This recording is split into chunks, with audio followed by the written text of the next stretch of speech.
IFTU రాష్ట్ర committee ముద్రించిన wall poster ఆవిష్కరణ కార్యక్రమాన్ని ఏలూరు నగర మార్కెట్ యార్డ్ ఆవరణలో ఉన్న హమాలీల్ ఆఫీస్ వద్ద కార్యక్రమాన్ని చేపట్టారు.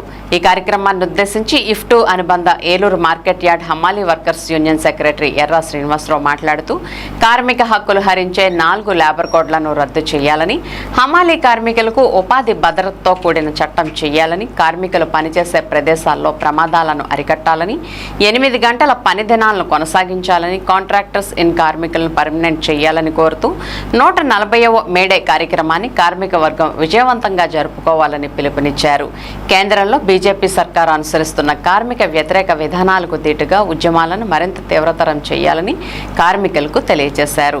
ఈ వాల్ పోస్టర్స్ ఆవిష్కరణ కార్యక్రమానికి హాజరైన వారు మేసాల వెంకటరమణ, దనాన విజయ్, సింహాచలం మోహన్, పద్మ, కోరాడ అప్పారావు, మజ్జి శ్రీను, ఆగుర్తిపల్లి గోపాలకృష్ణ, రాములమ్మ, గడసాల రమణ తదితరులు పాల్గొన్నారు. 8 గంటల పని దినాలను చేయాలి. హమాలీ కార్మికులకు ఉపాధి భద్రతకున్న చట్టాన్ని హమాలీ కార్మికులకు ఉపాధి భద్రతకున్న చట్టాన్ని చేయాలి. పని ప్రదేశాల్లో భద్రతను కల్పించాలి. పని ప్రదేశాల్లో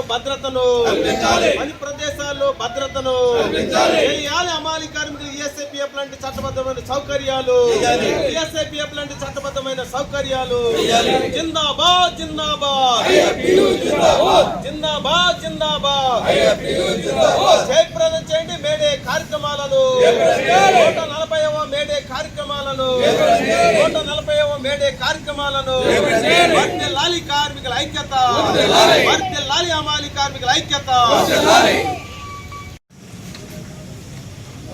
ఎర్రా శ్రీనివాసరావు, మార్కెట్ యార్డ్ హమాలీ వర్కర్స్ యూనియన్ ప్రధాన కార్యదర్శి. మేడే సందర్భంగా 140 మేడే సందర్భంగా IFTU రాష్ట్ర కమిటీ ముద్రించిన వాల్ పోస్టర్ను యార్డ్ హమాలీ వర్కర్స్ యూనియన్ ఆధ్వర్యంలో ప్రదర్శించడం జరిగింది.